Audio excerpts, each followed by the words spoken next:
I want my doctor, my surgeon, to be a graduate of a medical school. If I'm being tried for murder, I want my lawyer to be a member of the bar and to have passed law school. Advertising and PR are different. I have found, with very few exceptions, people who are professors in advertising and PR are typically the least successful, least knowledgeable in those fields. And as Curtis mentioned, it changes so quickly. My advice to you would be major in something that doesn't change. Major in statistics, major in philosophy, so you can recognize BS when you see it. And then in your side time, when everyone else is off drinking beer or playing pickleball, spend time actually creating a product and then advertise it and promote it. Create an online course on successful ways college kids can ace tests. Create a course on that and spend $2 a day advertising. You'll learn a lot. Try to get publicity for it in your own college newspaper.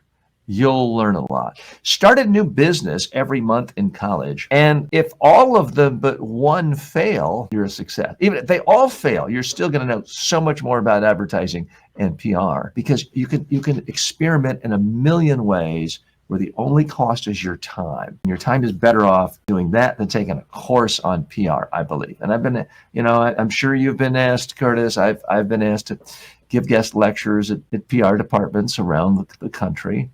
And I'm not saying there's no value, but these are things you can learn better today by actually creating a product and doing it. There's no gatekeepers. When I was starting, you couldn't just create a product. It was too difficult. And I spent my time in colleges, washing windows during the summer because you couldn't just create an online course. Anyway, Yusuf, I hope you find that useful. Curtis, we really appreciate your time today. Those of you listening or just tuning in, we've linked to all of Curtis's websites, his social media.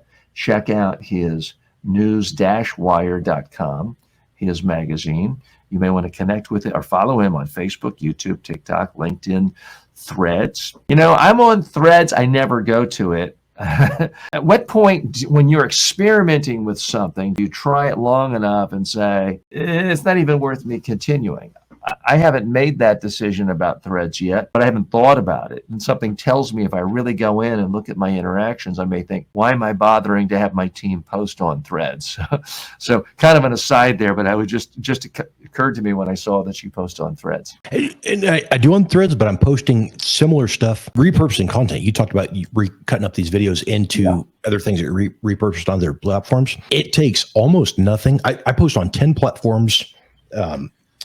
Anytime I'm creating content, Instagram, Facebook, LinkedIn, Twitter, the Coup app in India. I mean, all kinds of different. If you're on Coup, search. I'm the number 2 ranked guy underneath of the Prime Minister.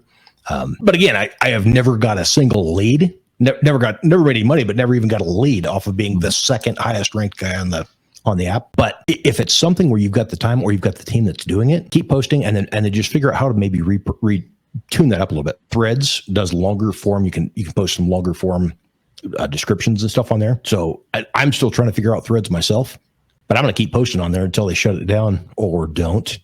Because if it does blow up, so they change the algorithm, something blows up later, and that takes off. Now, if you've been posting on there for years and years, and you have the credibility established already, you're going to be the guy that blows up. So spend the time and just keep putting it in, or have your team do it. And if there's if it's something you're managing yourself and you really don't resonate with it, there's a good chance that your target audience is not going to resonate with that platform either. So, for example, you're a coach trying to get on TikTok and do the stupid dances to get viewers. Your potential client is probably not on TikTok watching those type of videos, and if they see you, that's just going to cut your credibility. Figure out how to do what's the best for your audience on each of the platforms, and I assiduously avoid dancing on TikTok for that very reason. And Curtis McCoy, thank you so much for being our guest today. We appreciate it. Take care. Thank you, Mr. Walker.